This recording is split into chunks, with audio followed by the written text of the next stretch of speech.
Bom, pessoal, bem-vindos. Vamos apresentar hoje o debate O Erotismo na Ausência do Corpo, sobre o uso de aplicativos de encontro. Recebemos a doutora Cláudia Mazur Lopes, doutor Lavudin Gomes, o doutor Sérgio Mascoli, a doutora Cláudia é psicanalista, doutora em Psiconúcleo de Subjetividade, mestre em Psicologia Social pela PUC, atuou como aprimoramento no Instituto da Criança, professora e supervisora na Universidade Ibirapuera.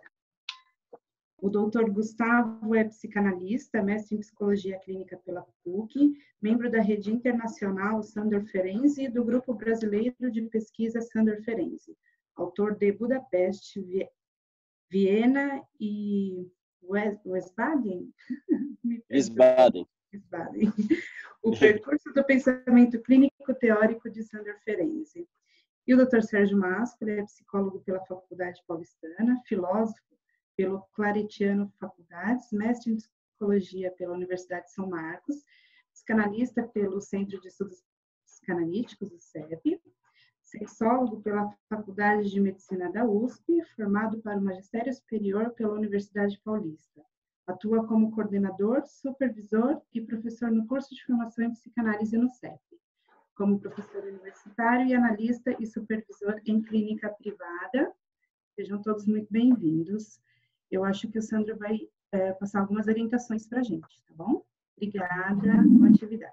Obrigado, Dani. Obrigado, Dani. Obrigada. Boa noite a todos os participantes. Como protocolo de boas práticas, é interessante que todos os microfones estejam desligados para que não haja poluição sonora na atividade. E o que ocorrerá? O debate ele ocorrerá normalmente e ao final do debate vai ser aberto para perguntas. As pessoas que se interessarem em fazer perguntas, elas devem informar através do chat para criar uma lista de espera para perguntas, ok? Boa atividade a todos. Obrigada, Sandro. Obrigado. Sandro, tem uma pessoa compartilhando tela, Sandro. Adriana. Adriana, por favor, finalize o compartilhamento de tela, por gentileza. Como é que eu faço, hein? Porque deu certo. Você deve ter clicado no ícone verde. Share screen. Tá. Você tem que clicar novamente. Isso. Me desculpe aqui, viu? Eu não tô nem enxergando nada agora. Espera aí.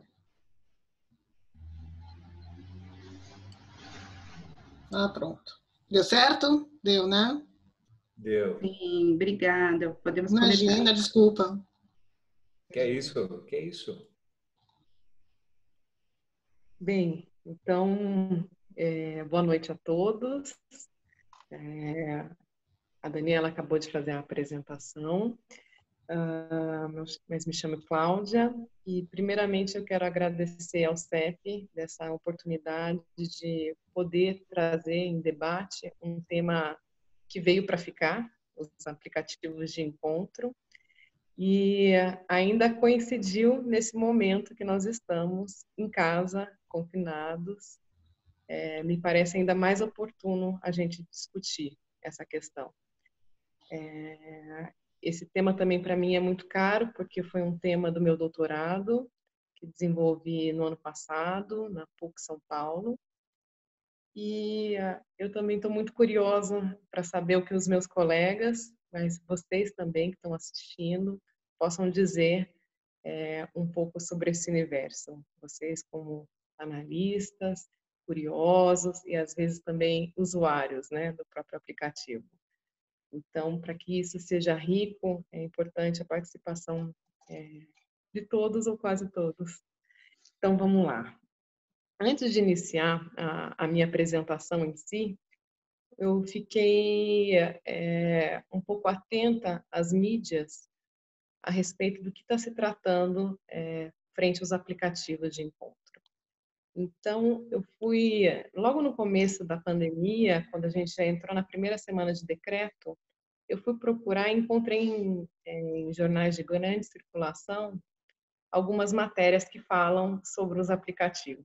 Eu não sei se vocês tiveram essa curiosidade ou de repente se esbarraram com isso, mas eu selecionei duas aqui que eu quero iniciar. Então, a primeira é encontros online. Refúgio inesperado frente ao coronavírus. Confinamento aumenta o uso de aplicativos de paquera. Usuários gastam 25% mais tempo neles. Essa foi uma matéria publicada no Meu País. A segunda matéria é Tinder libera passaporte de graça para todos durante a quarentena. Eu suponho que vocês já sabem como é a mecânica de funcionamento dos aplicativos de encontro. Na minha pesquisa, eu utilizei o Tinder e o Happn, mas a gente sabe que tem muitos outros, mas eu fiz justamente por uma questão de uma popularidade, né? E o quão, além da popularidade, tem uma questão muito importante, que você não precisa ser convidado para você entrar.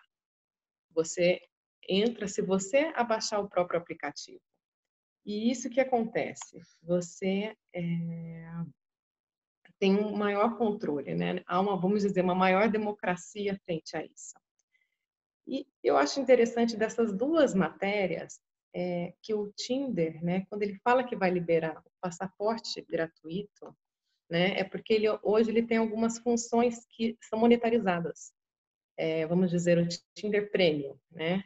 Em todos os aplicativos tem essa versão monetarizada. Então, você pode obter algumas ferramentas a mais caso você pague por isso. E isso demorou para acontecer. Uns 3 anos atrás, aproximadamente, que isso começou a existir. Então, para quem não sabe, só uma pequena descrição por exemplo, vocês sabem que para uma pessoa se juntar a outra, para o sistema juntar, ambos têm que gostar um do outro. Só que essa função, uma das funções monetarizadas eu quero saber se de repente tal pessoa, ela gostou de mim, ela curtiu, né? Se ela deu like, se ela deu coração, e antes de eu dar. Isso talvez possa cair até algumas pessoas se questionarem, mas que bobagem, para que isso, né? Principalmente quando você mora num grande centro. Mas quando se mora no interior, a gente consegue ver um certo pudor no uso dessa ferramenta. Então, as pessoas encontram muita gente conhecida e falam, como é que eu vou dar se eu não sei qual que a pessoa vai lidar? Então, essa é uma função que está sendo, nesse momento, liberada para todos, né? A gente pode utilizar se a gente quiser. Então, é importante falar um pouco sobre essa questão da gratuidade, porque a minha pesquisa também vai abordar justamente um pouco de uma tese híbrida. Estava dizendo há pouco com os meus colegas que não é uma metapsicanálise, né? Eu propus estudar autores da comunicação, autores da filosofia e também da psicanálise frente a esse fenômeno, porque é um fenômeno ainda muito novo, né? Quando eu iniciei essa pesquisa, ela causava um certo frisson na universidade, né? Colegas, depois de uma pequena apresentação em grupos de apresentações de trabalhos, sempre de uma forma mais, como eu posso dizer, mais tímida, dizia que tinha uma história para me contar. As pessoas não vinham muito publicamente para dizer sobre isso. E era muito interessante, porque inclusive eu mesma enrubescia, né, para falar sobre esse assunto por muito tempo. Mas agora, eu falando novamente, estou sentindo que está vindo uma vermelhidão. Me permitam, né? Tem efeitos no corpo falar sobre o que a gente vai falar. Bem, mas voltando ao tema mesmo dos aplicativos, o que essas duas matérias que eu trouxe para vocês, eu acho que endossam, é que o homem modifica e ele é modificado pela internet. Isso precisa estar bem claro, né? Então, dito isto, entro já diretamente agora na pesquisa em si. Relacionar-se à distância é uma prática contemporânea apenas na aparência. Antigamente, havia trocas de cartas que eram iniciadas através de anúncios de jornais. Eu não sei se vocês já ouviram pessoas falando sobre isso, que se conheceram através de anúncios, né? Pessoas, algumas se diziam solitárias, mas que buscavam um parceiro, e nem sempre moravam em capitais, moravam em outros locais. E para mim isso é muito interessante quando eu deparei com isso, 2 vezes, né, na pesquisa. Uma, quando eu li autores da comunicação dizendo sobre essa questão, mas outra que eu fiz entrevistas, né, de mulheres de 28 a 64 anos que usaram os aplicativos de encontro por um tempo mais ou menos de 6 meses. E uma delas, o que me diz hoje já casada, inclusive com uma pessoa que conheceu no próprio aplicativo, ela me diz que essa é uma prática que começou antes dos aplicativos. Vocês lembram do ICQ? Vocês lembram dos sites de namoro, né? Par Perfeito, inclusive. Ela dizia que isso era uma prática na vida dela. Ela se relacionava muito através desses meios. E o que foi curioso foi que quando ela foi conhecer o sogro e a sogra, perguntaram para eles como eles tinham se conhecido. E o pudor apareceu novamente. Ficaram um tanto se esquivando, e aí eles tiveram uma ideia de falar, mas e vocês? Como que vocês se conheceram, né? E aí puderam falar, nós nos conhecemos através de anúncios de jornal. E a partir desse momento, eles puderam também falar, a nossa história é um tanto parecida, mas a gente de uma forma mais moderna, foi através da internet. Então, isso vai mostrando que essa prática, ela não é tão nova, ela apenas tem uma nova roupagem, né? Corresponder-se à distância, isso não é uma novidade para nós. A novidade para nós é o quê? Ele tem uma forma assim particular, diferente de outros tempos. É o quê? Com o uso da internet, se a gente desejar, a gente pode utilizar os aplicativos de encontro em busca de mensagens quase instantâneas. A gente não precisa aguardar um tempo, aquele tempo de espera, de correio, de saber, mas será que ele vem, será que ele não vem? Hoje a gente consegue fazer um outro cálculo, um cálculo muito mais rápido, e claro, também tem seu equívoco, né, nesses cálculos. Mas essa quase instantaneidade, se os usuários desejarem, isso pode acontecer. E outra coisa inédita também é o uso de autoimagens. A gente sabe muito a questão dos selfies, né? O quanto são compartilhados, inclusive os nudes, né? Que é um assunto polêmico. Quanto as pessoas vão se colocando dentro dessa posição, vou compartilhando aqui, vou compartilhando lá. Então, a novidade são esses 2 pontos, né? Bem, dito um pouco sobre isso, mas vamos pensar, mas e o erótico? Aonde que entra aí, né? Não estou ainda... A gente está falando dessa mecânica do uso, mas como é que se dá?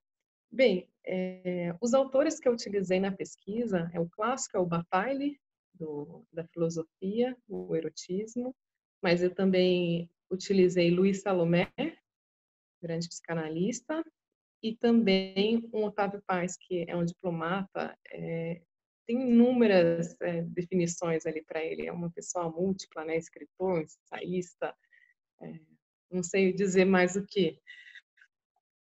Um livro muito bonito que é A Dupla Chama, Amor e Erotismo, né? Recomendo a todos, porque desses 3 ele tem uma leitura muito, muito gostosa e muito acessível, né? Não precisa ser um doutor em filosofia para se deparar e apreender o que ele nos diz. Mas então, pensando, né? Mas e o erótico? Onde se encaixa aí, né? Então, acho que a gente pode iniciar falando que o erótico, o erotismo, é uma recusa da gente se fechar em nós mesmos. O erotismo não aparece, né? Não se restringe apenas ao sexo. Ele vai além, né? Qualquer tipo de excitação que alimenta a nossa vontade de seguir adiante. É importante dizer sobre isso, porque no senso comum, quando se fala em erotismo, muita gente acaba entendendo que é sexo. E o sexo não necessariamente é erótico. Então, essa é uma confusão, inclusive na literatura a respeito. No início da pesquisa, eu estava tendo muita dificuldade porque muitos autores diziam o tema de amor e erotismo e sexualidade, eles colocavam tudo no mesmo caldeirão. E pelo que eu vi, assim, pude aprender nessas leituras desses três autores, Luiz Salomé e Otávio Paz são eles que conseguem classificar, né, dizer, agora eu digo de erotismo, agora eu digo de sexualidade, agora eu digo sobre o amor. Então, isso demorou para se apresentar. É difícil falar sobre isso, porque muitas vezes pode cair num tema muito clichê. E o que a gente quer numa tese de doutorado é tudo menos um clichê, um senso comum. Então, agora a gente tem a junção, né, de um mundo digital como meio para vivenciar as emoções eróticas, né? Quais são os limites, quais são os alcances, o que a gente consegue através daí. Acho que todos vocês devem ter histórias dizendo que como é que é, mas é possível ter um erotismo, um acesso ao erotismo ali. São narrativas, tem hora que tão cruas, tão previsíveis, né? É quase um sistema operacional, eu já ouvi dizer, né? De, oi, tudo bem? Tudo bom. O que você faz? Em busca de dados muito objetivos, e isso está muito longe do erotismo. O erotismo vai muito além dessa objetividade, né? Então, para se ultrapassar esse sistema operacional, né, essa forma de se apresentar, precisa uma certa persistência, em alguns casos. Em outras, elas se aparecem muito mais rapidamente. Mas isso a gente deixa para as questões daqui a pouco, né? Uma das características também da nossa internet, a Web 2.0, é a questão dessa interação que a gente tem, né? O receptor e o emissor. E a gente vai mudando de local. A gente muda de posição. Então, a gente não fica só ativamente recebendo algo como se a gente estivesse vendo uma TV, vendo um filme, né? A gente fica ali passivamente. Então, a gente também pode ser protagonista. E esse é o funcionamento da internet. E nesse protagonismo, a gente pode se pôr de várias formas. Uma forma que é usual é a gente se apresentar o eu que nós queremos ter, né? O eu, o ego. Então, a gente pode dizer que medita que eu gosto, né? Eu vou aqui colocar o meu melhor ângulo para vocês, né? Vou tentar ver aqui, vou apresentar esse lado. E isso a gente sabe que pode apresentar inúmeros problemas, né? Inúmeras questões.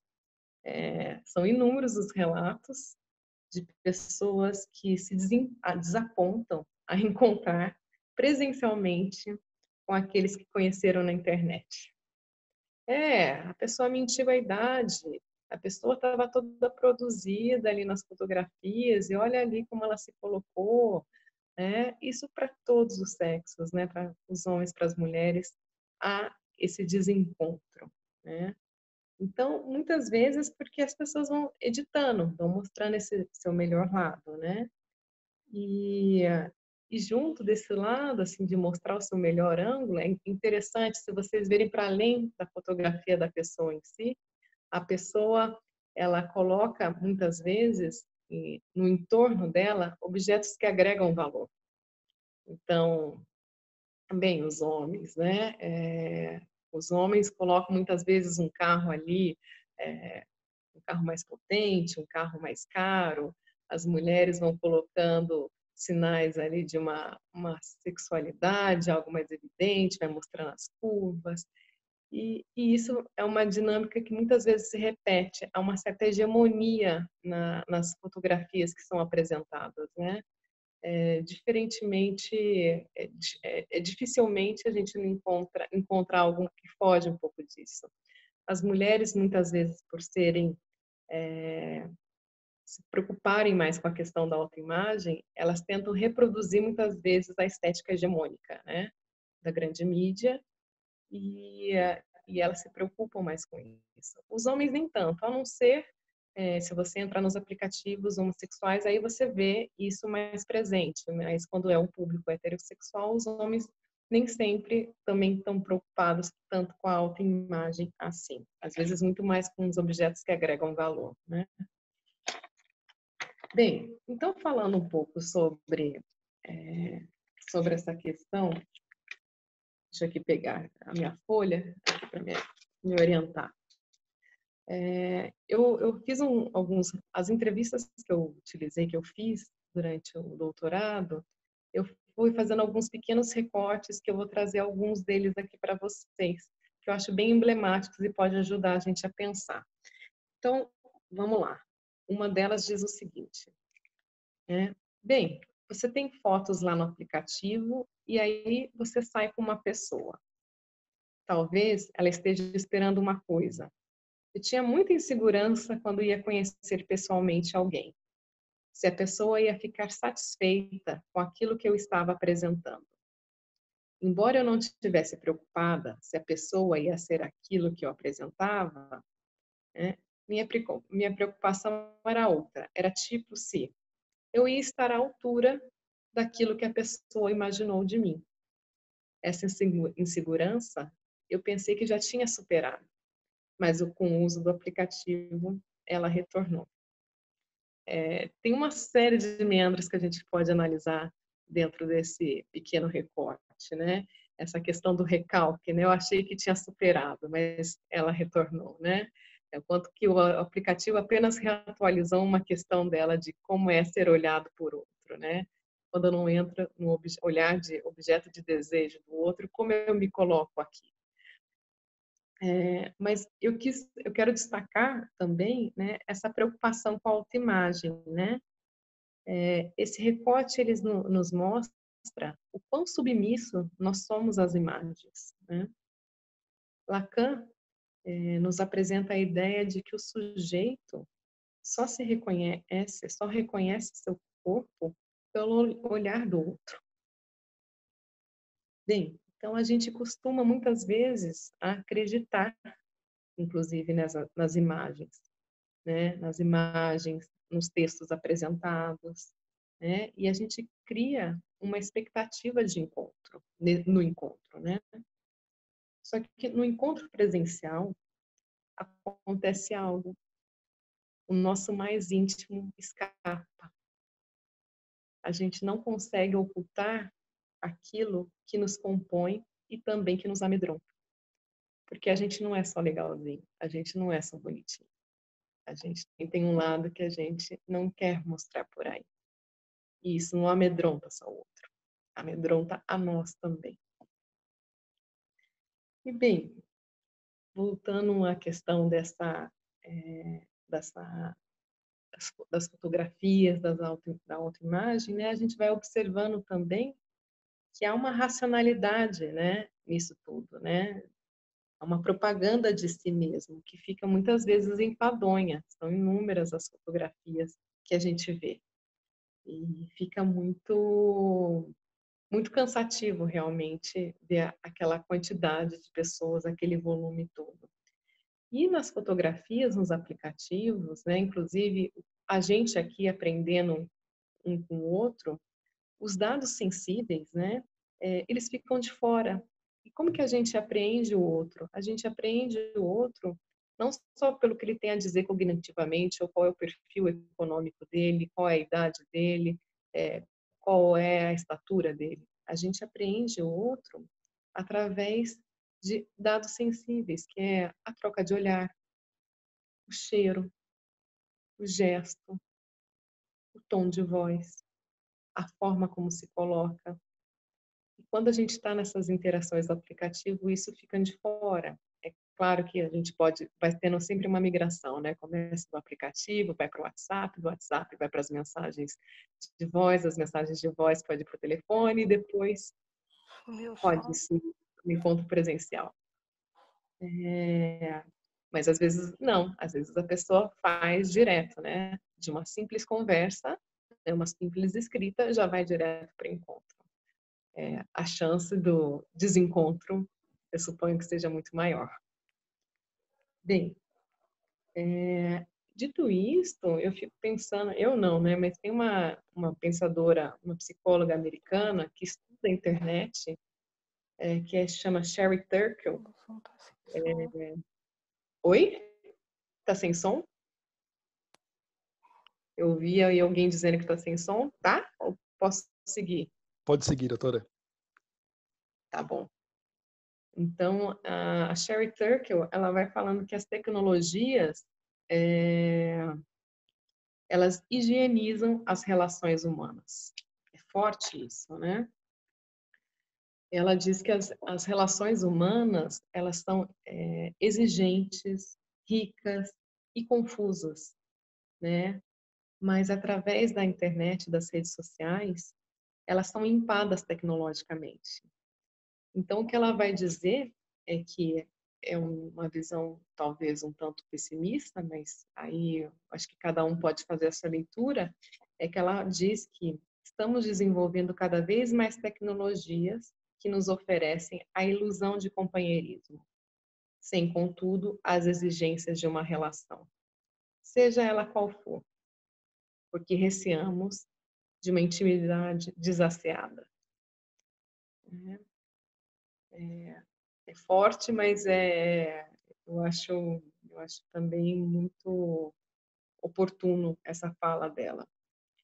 Então, o que a gente pode falar é que as relações digitais, ainda que elas sejam superficiais e frágeis, mas elas também nos proporcionam uma sensação de conexão.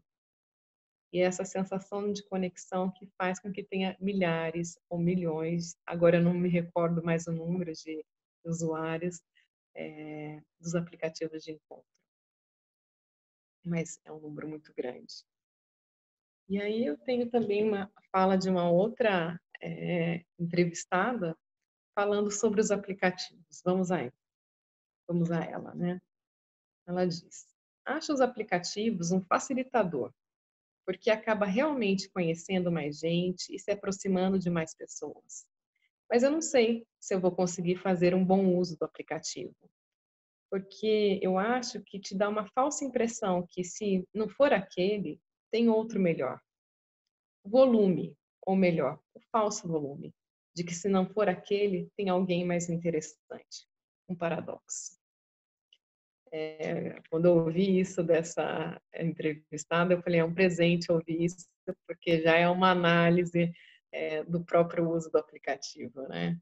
Ela me entregou e deu de presente essa fala, né? E o que essa fala me remete? Ela me faz lembrar uma contabilidade, né?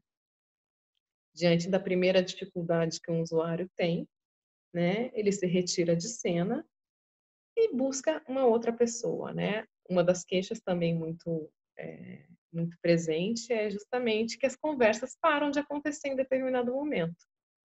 Então, será que isso é também ocasionado pela questão do volume, né?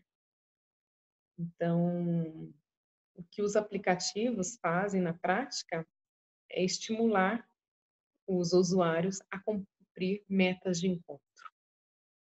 Isso é um aplicativo, mas a gente pode pensar em nós, né? E que cada sujeito, frente à sua posição subjetiva, faz diante disso. Embora sejamos coagidos a colocar o amor, o erotismo e a sexualidade nos aplicativos, ou melhor, no mercado, o amor e o erotismo são preservados, porque eles não são da ordem da programação. Eis os paradoxos do aplicativo. Almeja-se capturar esses afetos, mas eles não são programados nem planejados. Então, estão fora da visão empreendedora que o mercado quer nos oferecer, de que se procura, acha. Eu paro por aqui e aí eu passo a palavra para os meus colegas. Obrigada.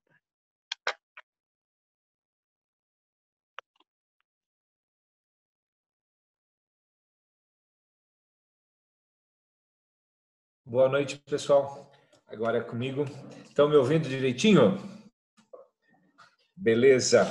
Queridos, obrigado, Cláudia, pela fala, muito interessante. Fiz aqui algumas anotações, aprendi bastante.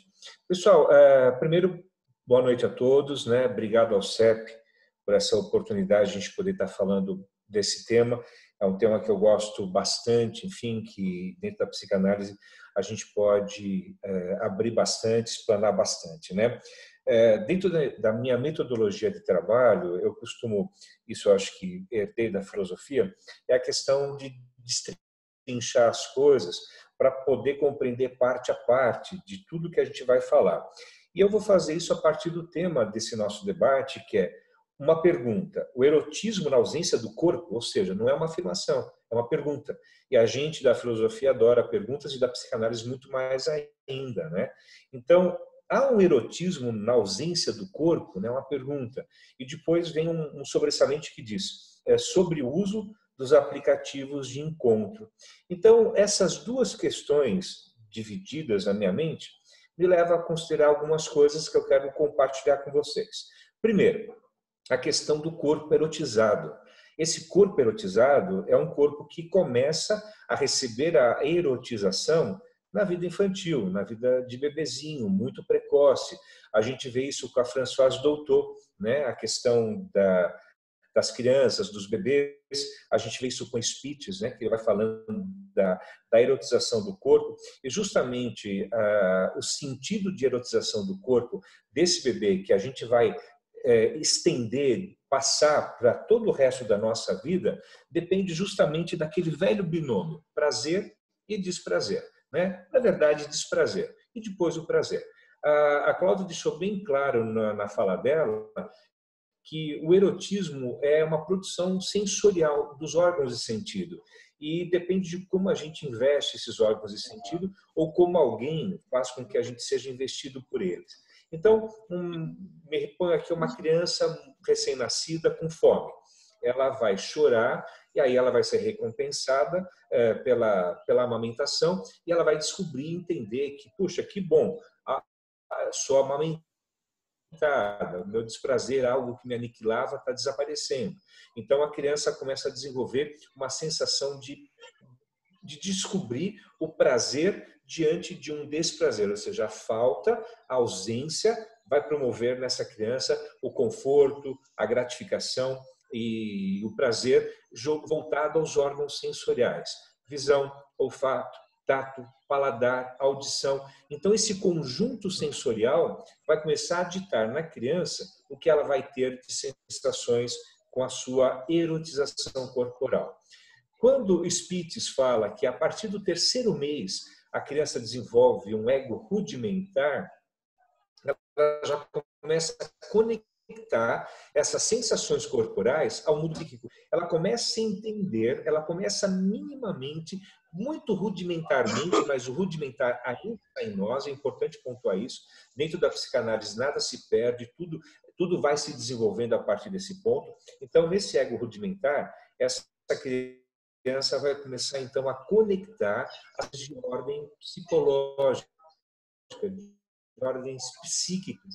Começar com as coisas, vai se desenvolvendo até o primeiro ano de vida, até o final do primeiro ano, e depois ela começa numa outra fase de eu costumo pontuar que quando a criança faz a primeira dentição, já há um sobressalto, há um pulo muito grande na questão da erotização, porque ela passa a ser sádica também, né? Então ela consegue obter o prazer. Tem alguém com o microfone ligado. Ela consegue conectar, então, a partir da dentiçãozinha, que ela pode morder, mastigar o peito da mãe.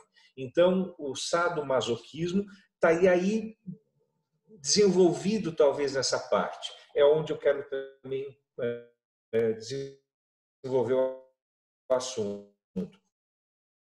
E depois, a gente, nessa fase do recém-nascido de idade até o primeiro ano de vida, coincide com o período do que a gente chama narcisismo primário. a criança entende, ela subentende, ela vai conseguindo perceber que ela é seu alto prazer. Quando ela é gratificada com a mamada, quando ela é gratificada com a aguinha quente que vai limpar o seu corpinho, quando ela é aquecida, quando ela é gratificada, ela exatamente vai ter uma compreensão de que é para ela, a função é para ela. E aí nós temos uma questão que eu quero marcar, o narcisismo primário, que é aquela imagem, né, se a gente retomar a questão do mito de Narciso, né? Narciso era um sujeito que, amaldiçoado por Hera, porque não dava atenção erótica para Eco. Eco o tempo todo era uma ninfa que o tempo todo estava instigando Narciso para uma atividade sexual, e Narciso se passava totalmente, aí era um encontro virtual, era real, na verdade, né?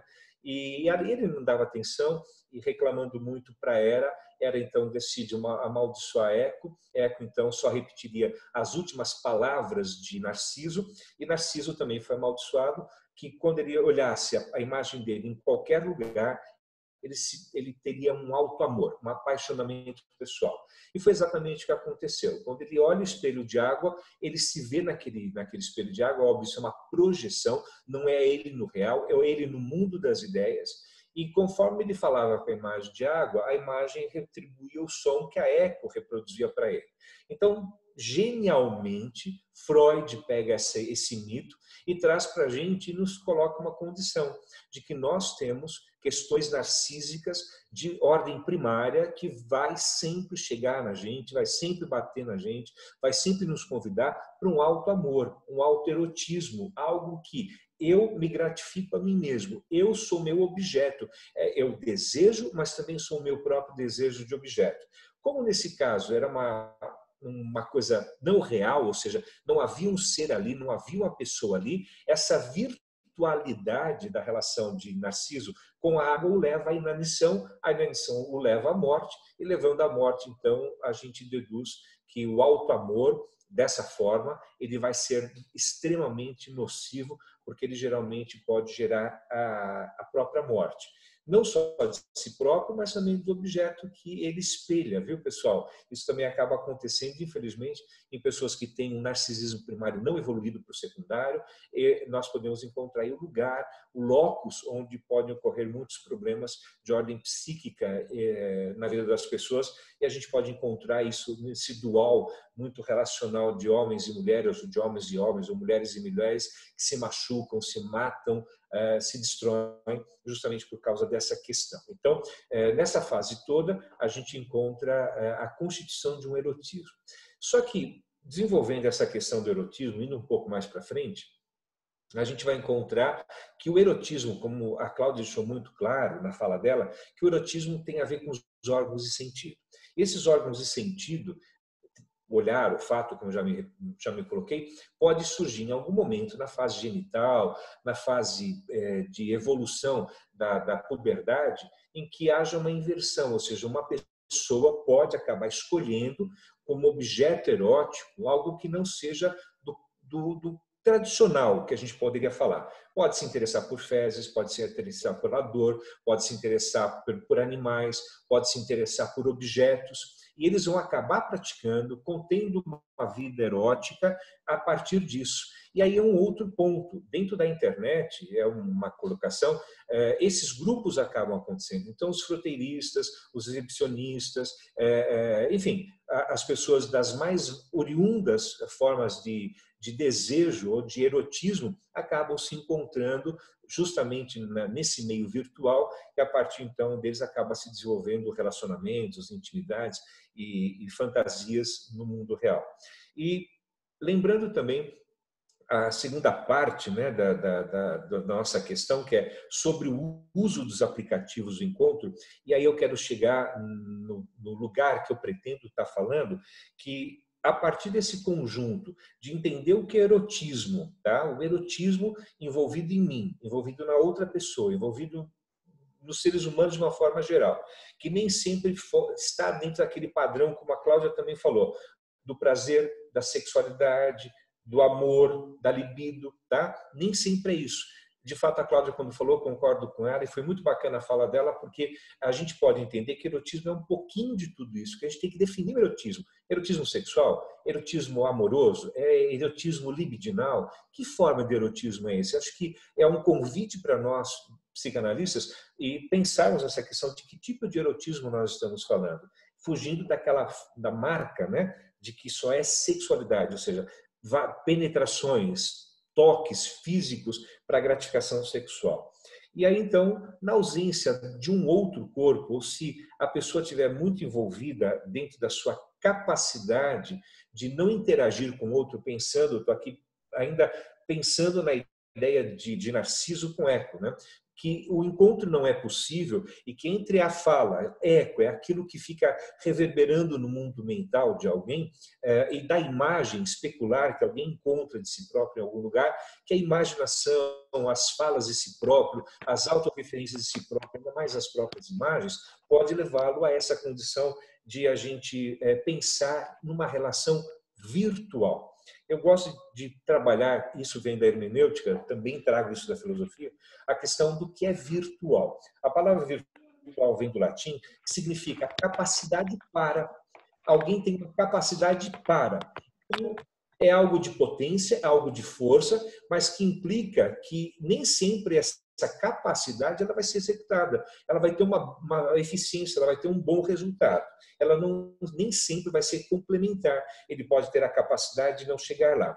E outra definição da palavra virtual, que é pela informática, isso desde 1959 já vem trazendo já na área da computação, que a computação vem sendo desenvolvida desde as décadas de 50 por Turing.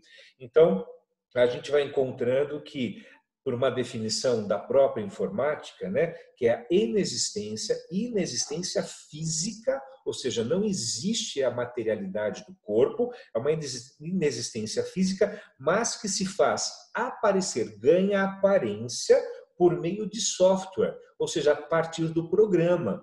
Então, essa é a definição da computação que a gente traz desde a década de 50, especificamente em 59, com grupos que estudavam inteligência artificial já lá na Inglaterra em 1950, com Turing. Então, se a gente pensar em virtual, justamente capacidade para, independente se vai ter resultado ou não, se vai conseguir ou não o objetivo dele, ou que seja a inexistência física, mas que se faz aparecer por meio de software.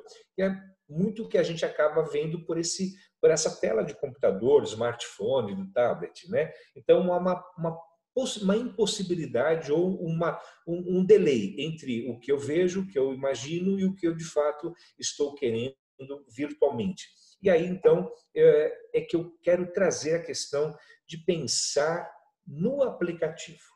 No aplicativo, algo que se aplica, algo que tem uma eficiência, algo que tem um comprometimento. O aplicativo nos conecta diretamente com o objetivo que a gente está querendo e a gente escolhe o nosso, diferente de Narciso, que não pôde escolher seu objeto, né? Ele escolheu a água porque foi coincidência, mas a gente pode escolher os aplicativos que quiser. A gente tem vários aí, como foi citado aqui agora também. E numa reflexão dessa ausência de corpo, dessa questão virtual, dessa capacidade de ser, mas que pode não acontecer, ter eficiência, ou que não tem corporalidade, mas tem uma imagem aparente criada por pixels que possa dar para mim a sensação de que eu possa estar olhando o meu objeto de prazer e com isso o meu eco, minhas imaginações, meus sonhos, a minha composição erótica pode entrar nesse campo e, dependendo como for, a gente pode ter aí um êxito complicado em alguns momentos também.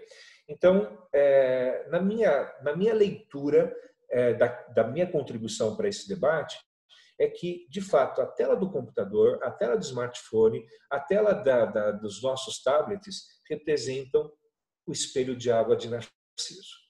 Então, de uma certa forma, eu tenho aqui as minhas imaginações, o meu erotismo, não importa se é hétero, homo, se é pan, o que seja de sexualidade, o que seja de erotismo, porque alguém pode se erotizar também por questões de jogos, questões de estratégias, enfim, tá? Algo que não seja do corpo propriamente dito, mas está no mundo das ideias, e que, na minha leitura psicanalítica, a questão da tela ser o meu espelho. Estou falando com vocês, estou me vendo aqui no espelho.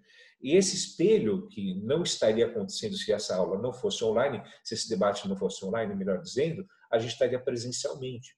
E o presencial cria uma outra atmosfera.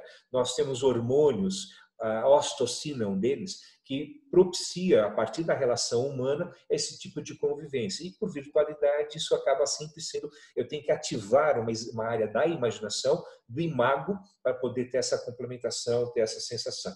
Então, na minha condição, é essa ideia de que os aplicativos, eles replicam a água, o espelho d'água que Narciso colocou. E se a gente pensar no espelho de água de Narciso e pensar que, após a morte dele, Afrodite, por dó, compaixão, o nome que se queira dar, pela morte de Narciso, por conhecer essa história, Eco perdeu a maldição, portanto, ela pôde falar abertamente. Onde ele foi sepultado, ela fez nascer uma plantinha, nasceu uma flor chamada Narciso, que é uma prima da papoula, que é uma condição que altera a consciência. Então, se fizer essa reflexão, muitas vezes o virtual, a tela pode promover uma alteração de consciência, uma alteração do mundo psíquico, uma alteração do desejo, uma alteração da própria libido, do próprio erotismo, e a gente não sabe para onde ele vai dar, para onde ele vai se conduzir. Eu não vou trazer nenhum recorte de nenhum paciente, uma vez que eu trabalhei muitos anos, quase 2 décadas, com pacientes que tinham esse tipo de comportamento. E atualmente na clínica eu tenho 2 pacientes nessa forma, mas não me sinto autorizado em compartilhar as histórias dele, até porque não pedi essa permissão. Mas eu quero dizer que quando a gente olha pela imagem, eu estou aqui remontando a ideia de Melanie Klein, que a criança, o bebê, ele alucina o seio da mãe, e nessa alucinação do seio da mãe ele sabe que vai vir a gratificação e vai ter um prazer. Então, o erotismo na ausência de um corpo, ele é virtual, e a ausência desse corpo virtual com capacidade mas que ele se torna somente uma imagem, pode propiciar os mesmos fenômenos que Narciso foi envolvido pelo espelho de água no alto amor e acabou tendo algo desastroso e por inanição morre por alto amor mesmo, ou que no caso dessa replicação das telas de computador, smartphone, assim como já me referenciei, pode ser uma forma de alucinação também, como a criança alucina o seio da mãe. Ela espera um seio da mãe. E que muitas vezes, nesse contato, dessa ausência de um corpo que possa me complementar fisicamente, eu alucino a imagem do computador, com ele me relaciono. A Cláudia deixou bem claro na fala dela que muitas vezes eu vejo uma coisa na tela, quando eu vejo o real, eu desestimula, a idade não é a mesma, a aparência é outra, os objetos de cena dos selfies e tudo mais desaparecem, e aí a gente acaba lidando com o concreto, isso gera angústia. E essa é uma questão, a angústia que a ausência do corpo e a busca dos aplicativos trazem para um sujeito que não tem muita capacidade, ou que não tem análise, ou que não tem muita consciência de si próprio, e aí trazendo uma questão que para mim é um problema, que é a questão justamente da alteração da consciência, porque o sujeito que está com a mente alterada, sua consciência alterada, ele pode ter um desfecho muito complicado. E aqui eu estou falando de depressões, principalmente depressões, estou falando de relacionamentos tóxicos, estou falando de relacionamentos que ofendem, que machucam, eu estou falando aqui de projeção, de identificação projetiva, em que a gente olha o outro como um objeto de ódio e não como alteridade. Então, a tela do computador, a ausência do corpo e mais associada à ideia dos aplicativos, tem que ser olhado caso a caso. A psicanálise, a filosofia precisaria entrar mais profundamente nisso, porque as pessoas estão, como a Cláudia falou, os canais de relacionamento estão se abrindo abertamente para que as pessoas possam se desenvolver nessa área. E é óbvio que, como Harari fala, né, e o Yuval Harari diz uma coisa, que nesse problema da pandemia, do coronavírus, que a internet vai capturar muito dos nossos dados e esses dados ficarão em algum lugar guardado e que, a posteriori, não muito longe da própria pandemia, que a gente vai ser abordado pelos dados que o Zoom, enfim, qualquer outro tipo de equipamento possa ter pegado de nós e nos vender produtos ou nos conhecer a partir da inteligência artificial. Então, queridos, o erotismo na ausência do corpo, sendo uma pergunta, sim, ocorre erotismo na ausência do corpo.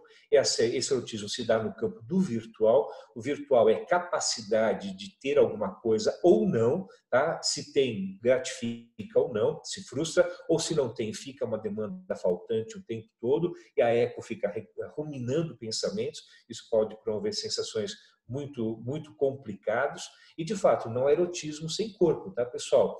Não há erotismo sem corpo. E que, a partir dessa condição de que a gente, buscando esses aplicativos, acaba encontrando, muitas vezes, os espelhos de água de Narciso e a gente não sabe exatamente como isso pode falar.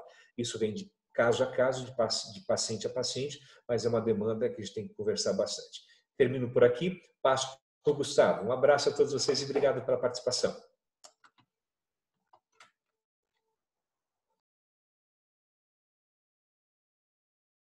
Oi, boa noite, gente. Então, me faça ouvir?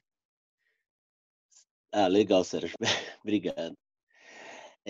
Bom, gente, eu vou ser muito mais humilde aqui na minha apresentação, depois da fala da Cláudia e do Sérgio, e eu acho que a minha intenção em participar aqui, estar aqui junto com vocês essa noite, era exatamente essa, escutar a Cláudia, o Sérgio, e trazer algumas questões e algumas coisas que eu fui pensando.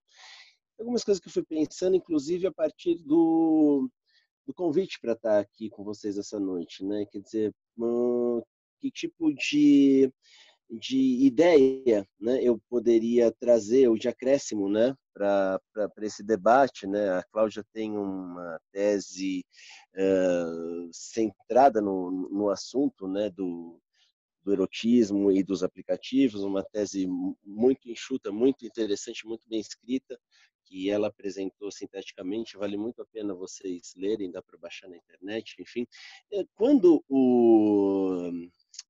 me convidaram para estar aqui com vocês essa noite, né, a primeira coisa que eu pensei em conversar com vocês foi, curiosamente, né, quer dizer, erotismo na ausência do corpo, os aplicativos de encontro. A primeira coisa que me surgiu não tem exatamente nada a ver com isso e eu fiquei muito feliz quando a Cláudia trouxe a questão das correspondências, né, e dessas coisas de jornais antigas, né. A primeira coisa que me veio foi justamente a correspondência do Freud com Ferenczi, né? Eu sou um estudioso do Ferenczi, enfim. Então eu, para fazer meu mestrado e coisas assim, eu li toda a correspondência deles, que são quase 1.500 cartas, né? E curiosamente, né, trabalhando com aquilo e lendo a troca da correspondência deles, né, se a gente tomar aí, e eu acho que o Sérgio traz uma contribuição muito interessante para a gente se perguntar, quando a gente está falando de erotismo, a gente está falando exatamente do quê, né? A Cláudia também falou disso, né? Existe uma confusão de erotismo com sexualidade, enfim, né? Então, será que tudo que é da ordem do erotismo tem a ver com sexual? Parece que não, né? Então, será que também quando a gente está falando dos aplicativos, necessariamente a gente está falando de erotismo num sentido estrito, a gente está falando de uma coisa mais ampla, de uma coisa diferente, né? A gente pode pensar em sensualidade como um sinônimo de erotismo, então os aplicativos têm mais a ver com sensual ou com o erotismo, eu não sei, são provocações que eu estou colocando, coisas que me vieram a partir da fala dos colegas. Mas dentro de uma certa concepção de erotismo, né, ou seja, aquela concepção que me parece que é interessante, inclusive dentro do contexto do trabalho de análise, né, dessa força vital que nos liga, né, e que nos mantém de alguma forma unidos, né, aí pegando a ideia do Freud, especialmente a partir ali além do princípio de prazer, né, quer dizer, Eros como aquilo que liga, Thanatos como aquilo que nos desliga, né.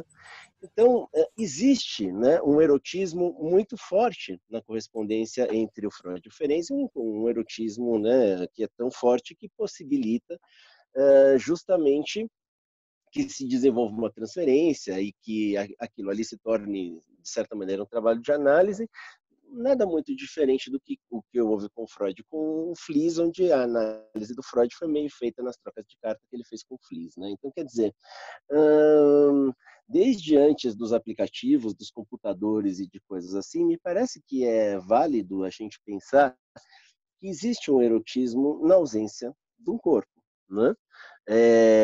Ainda que e aí, bom, do que a gente está falando quando a gente fala de um corpo? A gente está falando da concretude do corpo? A gente pode imaginar que aquele outro para qual a gente se corresponde, ele tem uma corporeidade, né?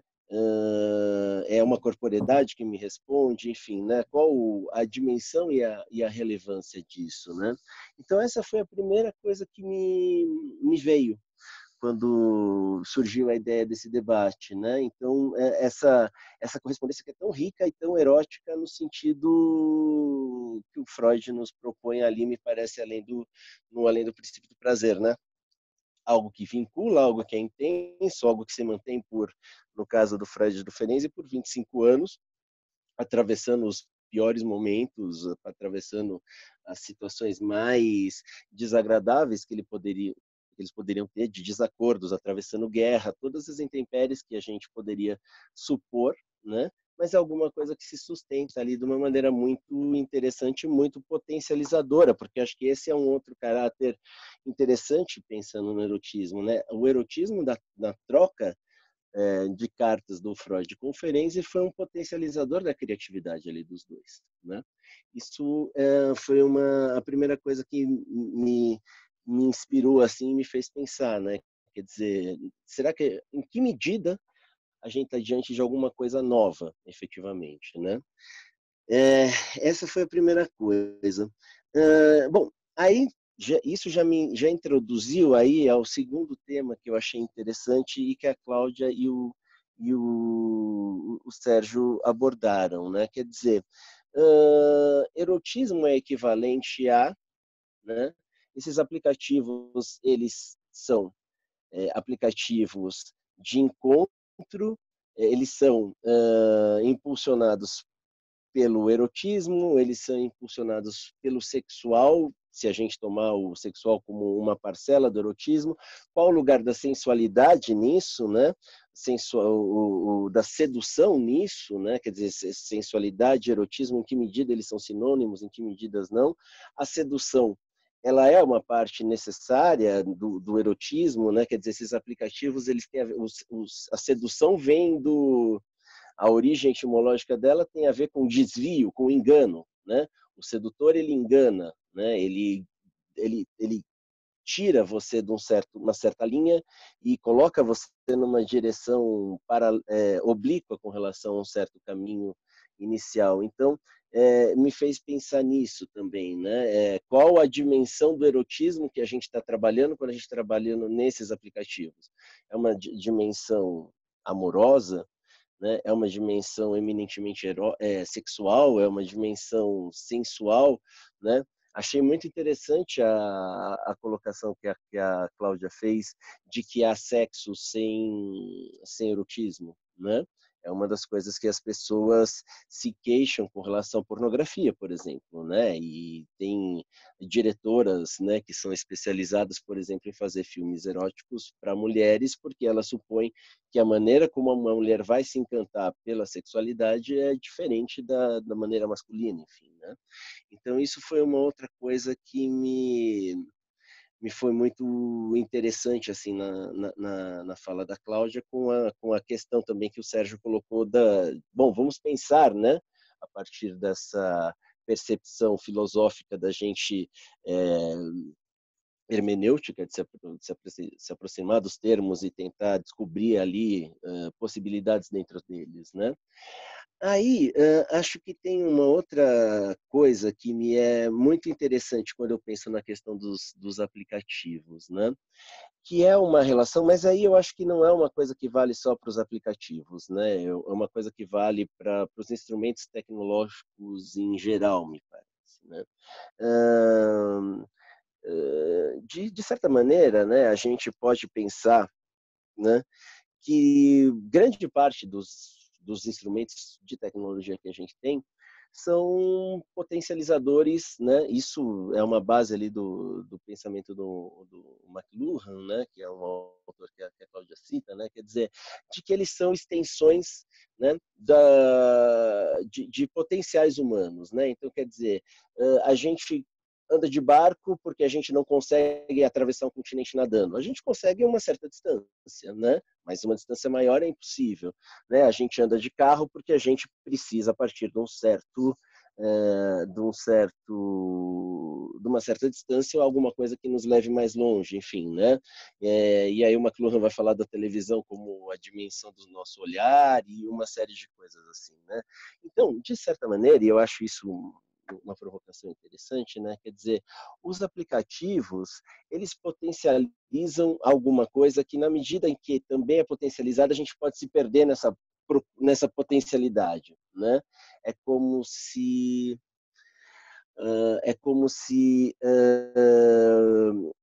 e achei muito interessante a provocação da Cláudia no sentido de dizer, olha,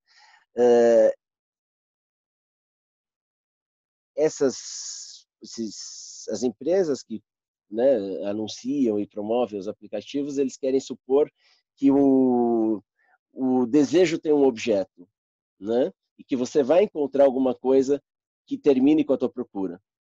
Mas que termine com a tua procura porque ela é o objeto perdido, né? Ele é o objeto causa do desejo, enfim. Então, o relato que ela traz da moça é muito interessante, né? Quer dizer, puxa, encontrei uma pessoa, mas ela tem alguma coisa que me desagrada. Bom, eu posso descartar essa e procurar um outro melhor, né? Então, o quanto a gente, na medida em que a gente vai construindo tecnologias que vão ampliando a nossa sensação de potência, né? Elas, na mesma medida que ampliam essa nossa sensação, elas podem fazer justamente com que a gente perca a possibilidade de realizar alguma coisa, né? Porque a gente vai supor que tem sempre alguma coisa melhor que possa ser realizada, né? Então, tem uma relação que é interessante, que me parece que a Cláudia fala, com o tempo e a frustração, né? Eu me lembro, eu tenho 44 anos, quando eu comecei a trabalhar, né? Não existia internet, existia fax, né? E antes do fax tinha carta. Então, quer dizer, mas assim, eu fui ali, as pessoas tinham muita paciência, eu era advogado ainda, então, você fez um contrato, quanto tempo demora para chegar? Daqui 2 dias está aí, tá bom. 2 dias era um tempo aceitável, né? E ninguém ficava esperneando por causa disso, você fazia outras coisas enquanto esses 2 dias não passavam, né? Com o fax a coisa já fica mais curta. Aí, de repente, inventaram o e-mail, né? Aí o e-mail você mandava e a pessoa respondia, mas você ainda não tinha exatamente o instrumento que acusava o recebimento daquilo, né? E aí você começa a ter, a tecnologia vai evoluindo de uma certa maneira, onde você tem essa quase prontidão de expectativa de resposta. Então, essa disponibilidade que você tem que supor, que você oferece para o outro, né? De estar completa, dioturnamente disponível para responder ao outro, enfim, e como é que isso implica a nossa relação com o tempo, né? E aí, se a gente está falando de tempo, pegando aí o aporte do Sérgio, interessante ali na relação da mãe e do bebê, né? Quer dizer, a instauração do tempo tem a ver justamente com a possibilidade que o bebê vai ter de ficar momentaneamente insatisfeito, né? Quando a gente instaura o espaço entre o eu e o outro, a gente instaura também uma relação de tempo, porque é o tempo da falta, né? E justamente é isso que é interessante, porque a tecnologia vai nos encaminhando para uma certa condição bastante primitiva, onde não existe mais tempo para falta, né? Então, ave César, né, esse maldito WhatsApp com esse negocinho azul, o meu, eu não boto esse azul aí não, porque eu não quero me oferecer nessa disponibilidade e nem supor que a pessoa tenha disponibilidade para mim dessa maneira. Mas essa questão, ela me parece muito interessante, né? Porque a experiência, como a pessoa vai tolerar a experiência de frustração, né? A partir dessa questão do que os aplicativos realocam para a gente em termos de prontidão do outro para corresponder às nossas expectativas me parece que é uma coisa muito interessante e importante da gente pensar, né? Uma outra coisa aí, falando especificamente dos aplicativos, né?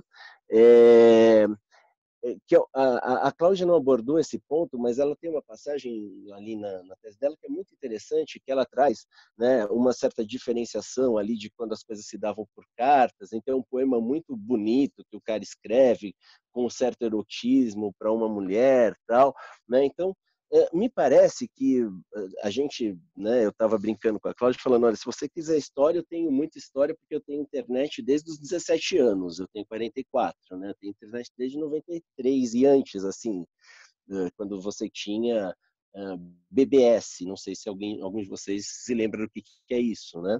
Então, quer dizer, antes você tinha acesso naqueles telas preto e verde, falava com pessoas e não tinha imagem, não tinha nem possibilidade de ter imagem, né? Era só coisa escrita.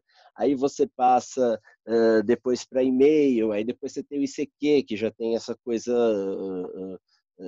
das pessoas estarem online ao mesmo tempo e da troca imediata de mensagens, enfim, né? Depois você passa para o MSN, e aí depois você passa para o... E aí vem as redes sociais, Orkut, redes sociais, enfim, essas coisas todas, né? O que me parece que vai surgindo é que os aplicativos, eles têm uma característica que me parece muito interessante e que vai dar numa coisa que esse é um ponto que eu acho que ele é muito rico para a gente pensar, é que ele tem uma espécie de formulário, né? Então, todo mundo se apresenta meio do mesmo jeito, né? Você coloca uma foto, né? Você coloca algumas informações que são as mesmas para todo mundo, então, quer dizer, o aplicativo indica uma maneira de você se apresentar, né? Grupo de interesse, né? Foto, o que faz, e você coloca lá uma frase sobre a sua vida, que é o máximo de subjetividade no sentido de alguma coisa mais íntima, né? Ou mais elaborada subjetivamente que você vai ter ali, né? Então, quando a gente falava dessas cartas, e aí você, quem é curioso por essas coisas pode pegar, né, as cartas do Freud para Marta, enfim, né? Me parece que você tem uma possibilidade menos direcionada para dizer quem você é a partir de um certo lugar, né? O aplicativo, e aí eu estou falando do aplicativo em sentido estrito, né? Tem uma passagem que uma moça também, que a Cláudia entrevistou na tese dela, fala assim, parecia que eu estava lendo uma revista Caras, era um catálogo de gente, né? Você vai para, gostei, não gostei, gostei, não gostei, né? Parece um catálogo, porque é tudo, né, formatado a partir de um certo... né? Formatado já fala de forma, né? Então, quer dizer, é tudo parecido, né? Salvo por uma frase que você coloca ali. Então, aí, claro, você pode passar do aplicativo para um WhatsApp ou depois para uma outra coisa, para você ir se apresentando e ganhando uma intimidade maior, mas isso me parece muito interessante, né? Em termos de dessubjetivação, e aí eu acho que a Cláudia traz um termo da sociologia que eu acho que ele é caro nessa discussão, que é a reificação, né? Quer dizer, todos nós viramos coisas ali, né?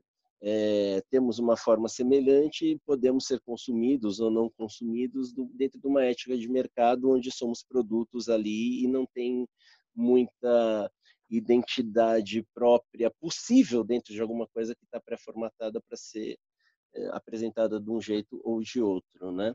Então, acho que essas foram as questões mais instigantes assim que o debate me propôs. Eu acho um tema muito interessante, muito rico e, né, depois de duas apresentações muito bem elaboradas aí da Cláudia e do Sérgio, espero que a minha fala mais associativa, mais livre, possa contribuir para a gente debater um pouco mais, tá bom? Era isso que eu tinha para falar para vocês hoje e agora acho que a gente pode abrir, né?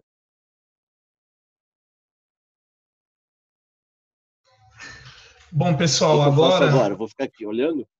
Agora as pessoas que quiserem fazer pergunta, por favor, se notifiquem através do chat para a gente fazer uma ordem aí das perguntas, para que não haja confusão. Sandro. Oi, pessoal. É o Mário do CEP. Tudo bom? Vamos, Oi, Mário. vamos calma. Alguém vai levanta a mão ou dá um oi para a gente abrir e vamos tentar dessa forma, ao invés do escrever as perguntas pelo chat. Pode ser assim? Vamos tentar?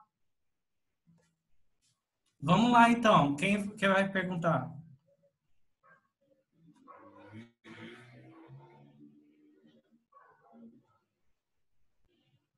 Marcos? Por favor, Marcos. Boa noite. Eu queria perguntar para os três a seguinte questão.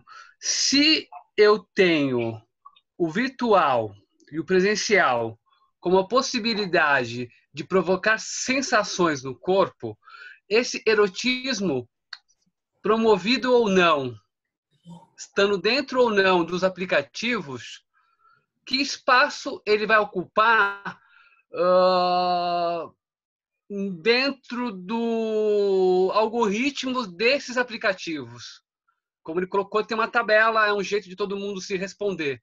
E eu fiquei aqui pensando nisso, né? Se eu sei que, mesmo não tendo o corpo enquanto presença palpável naquele que eu posso tocar, mas eu crio uma imagem a partir do contato, seja com a voz, seja com a escrita, seria possível o algoritmo trazer algo nisso? Marcos, vou me adiantar para responder. Eu diria isso como uma maldição de era, no sentido de que o aplicativo pode criar uma dependência, o algoritmo ele passa a ler seus desejos, ele passa a compreender você pelo webcam, por exemplo, até midríase do seu olhar fica visível, ele consegue fazer leitura de, por exemplo, se tem uma imagem de homem, uma imagem de mulher, qual aquela que seu olhar escolheu. Então, ele, a partir da construção da sua inteligência, estou falando de AI, inteligência artificial, ele começa a entender o que você precisa, ele sabe do teu desejo antes que teu desejo emane. Então, essa questão dos aplicativos, eles têm uma inteligência artificial por trás disso, esses algoritmos começam a compreender como você funciona, qual é a forma do seu erotismo e qual é a forma da tua sensação. Então, eu diria que essa história dos algoritmos seria mais ou menos a maldição de Era, aquela maldição da Eco. Aonde você for, aquela palavra, aquela sensação, aquela expressão viria te seguindo, viria te acompanhando, te induzindo a você ter um tipo de atitude. Eu entenderia dessa forma essa questão dos algoritmos. Agora vamos ver como os nossos colegas pensam disso. Valeu, Marcos. Obrigado, Cedinho.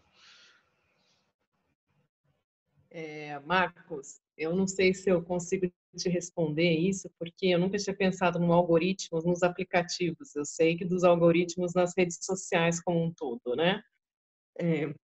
Mas pensando um pouco como a agência, a empresa, né, do Tinder e do Happn, dos outros aplicativos, faturam milhões, né? Eles ganham muita grana com isso. A última parte da minha pesquisa é justamente a questão dos afetos, né? O mercado entra no mundo dos afetos.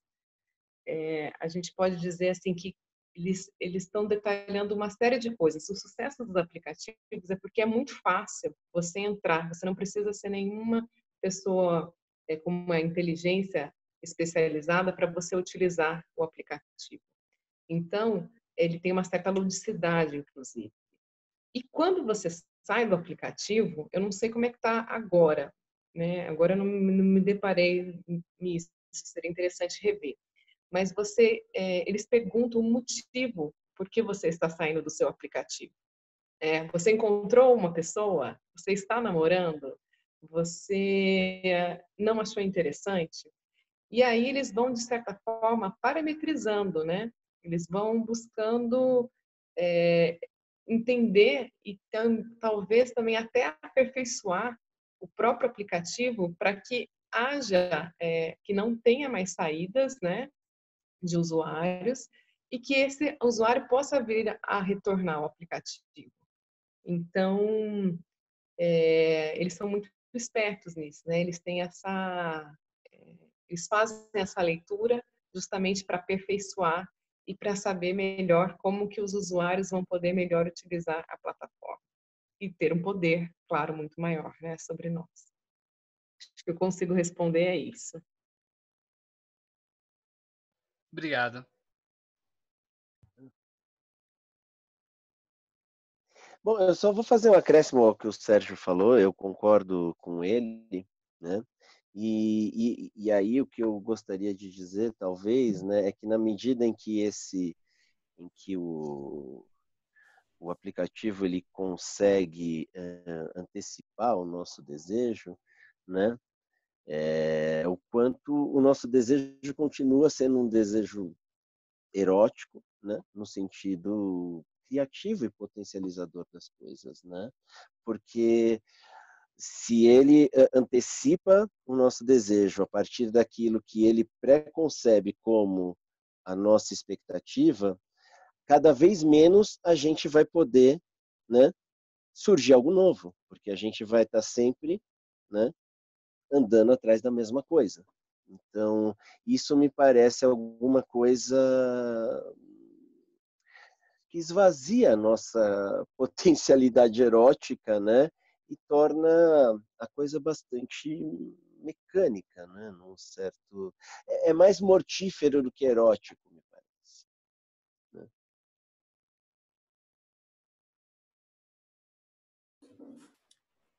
Jorge Oliveira, próxima pergunta.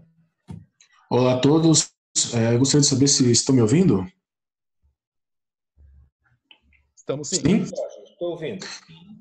Eu gostaria de perguntar para a Cláudia, eu fiquei muito curioso no trabalho dela a respeito dos apps de relacionamento. Eu queria saber o seguinte, Cláudia, na sua pesquisa, alguns dos seus entrevistados disseram qual era o critério para a escolha do lugar de primeiro encontro. Eu vi que você pegou uma faixa etária bem ampla, você foi dos 28 aos 60 e poucos anos, se eu não me engano. Eu queria que você pudesse dizer se você em algum momento questionou elas, se no primeiro encontro elas tinham algum critério, se escolhiam um determinado lugar, se a intenção era ter uma segurança, maior passagem de pessoas, ou era exclusivamente impressionar já no primeiro encontro. Então eu gostaria de saber se isso apareceu no seu trabalho, né? Eu queria também fazer uma pergunta para o Sérgio e para o Gustavo, que é o seguinte: em tempos de coronavírus, e que o encontro agora não é possível, não é recomendado, a pessoa que vai para um app de relacionamento, ela quer ter a alegria da solidão, ele quer ter uma forma de se autovalorizar em não ter o contato, a possibilidade de ver o outro. Isso realmente é uma fascinação para ele, somente estar na tela e não tocar. É isso realmente que a pessoa que nesse momento está querendo, como a Cláudia falou, entrar em grande quantidade nas apps de relacionamento? É isso, gente. Muito obrigado. Parabéns pelas explicações. Boa noite, Jorge. Essa é uma pergunta que eu não fiz aí para as minhas entrevistadas. Eu fiz quando eu fazia uma entrevista com ela, era uma entrevista semi-estruturada, são 10 perguntinhas muito simples. E eu deixava, tinha entrevistas, a primeira, né, que eu também não estava habituada, demorou mais de 3 horas, né? Eu, claro, entrevistei uma pessoa que gostava de dizer muito sobre essa experiência e contribuiu em demasia a pesquisa. Mas eu entendo, eu acho que essa sua pergunta, vou fazer uma inferência aqui minha, que tem a ver com a questão da segurança, né? Quanto elas se colocam, se elas pensam nisso. Como não foi abordado, então eu não consigo te responder precisamente, mas elas dizendo sobre o uso do aplicativo, tem algo que diz respeito à segurança, que é, uma delas diz que é muito mais fácil iniciar uma paquera por essa via, porque é muito diferente você receber um não, um fora ali. Então, eu acho que isso que remete à segurança, né? Receber um fora por essa via, pela tela, é muito mais tranquilo, segundo essa usuária, do que presencialmente. Mas aí a gente pode abrir para questões que eu acho que nem sempre se vê dessa forma. É isso. Valeu, Jorge. Bacana a sua pergunta. Jorge, é o seguinte, eu tenho a impressão que nesse período de coronavírus, né, em que a quarentena se faz exigente, se faz necessário, que é uma sublimação. A sublimação ocorre justamente porque não tem-se como fazer, não se dá para praticar, os relacionamentos ficam distanciados. Então, é uma forma de sim, de poder viver uma experiência. É óbvio que no mundo da alucinação, a alucinação de Melanie Klein, do bebê, né, que alucina no seio da mãe, que ele possa ter sim uma gratificação, ele possa ter um alívio das tensões. Lembrando que nessa questão da sublimação, ele encontrando pessoas, trocando ideias, pode até ter alguns eventos, alguns episódios sexuais, né, via internet, né, em que um conduz o outro para uma prática relacional via internet e que seja gratificante para os dois lados. Então, essa sublimação, ao meu ver, me releva a pensar na questão do alívio da angústia do isolamento. Nós estamos isolados, não podemos nos contatar. Temos paredes nos guardando de tudo. E a gente sabe que o outro é sempre um perigo. Olha que loucura, cara. A gente está num lugar, num locus do mundo em que o outro é perigo. O outro é ameaçador para mim. Então, a internet ou a distância ou a questão do virtual me garante, me preserva dessa imunidade, né, que eu preciso ter contra o outro. Me relembra também, Jorge, essa sua fala, o João Carlos Pet, o irmão do Toquinho, ele sofreu um acidente de carro alguns anos atrás, final da década de 60, e ele ficou tetraplégico. E ele é um homem que tem atividade sexual. Só que ele tem ereção normal, ele consegue ter a ereção permanente lá, enfim, pode ter relacionamentos sexuais. E o que é interessante é que o João Carlos Pet, o que eu estou falando, está no livro Minha Profissão é Andar, que ele consegue ter relações sexuais com a parceira dele, ele é até pai, inclusive, mas ele fecha os olhos, enquanto ele está tendo uma relação sexual, nesse caso real, ele está usando a memória afetiva dele, a memória erótica dele, de quando ele era um homem normal, natural, que podia ter relações. Ele se lembrava dos sabores, dos paladares, dos aromas, dos cheiros, ele se lembrava de tudo, e que essas atividades sexuais dele eram exclusivamente aqui, na cabeça, e não no corpo, apesar que o corpo estava lá com a excitação normal, inclusive, por causa disso, eu acabei de falar, ele foi pai. Então é interessante que, nesse caso, não tem a ver com a não virtualidade, mas tem a ver com a ausência das sensações de um corpo, que da parte do como é tetraplégico, do pescoço para baixo, ele não tem nenhuma sensibilidade. Artista plástico, um grande artista plástico, tem quadros lindíssimos. Então, Jorge, eu imaginaria isso, que nesse período de quarentena, nós podemos fazer uso da sublimação via internet para amenizar a angústia da gente e, ao mesmo tempo, nos colocar distanciados da questão de contaminação que o outro pode ser. Agora, isso vai gerar um outro problema, porque depois do coronavírus, nós vamos ter que pensar como serão as relações sexuais, eróticas, pessoais, familiares, dali para frente. Jorge, valeu. Oi, Jorge, obrigado pela tua pergunta também.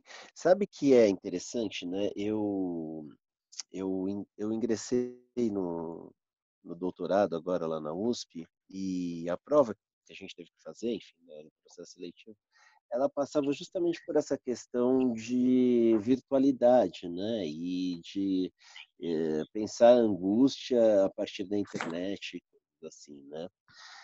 E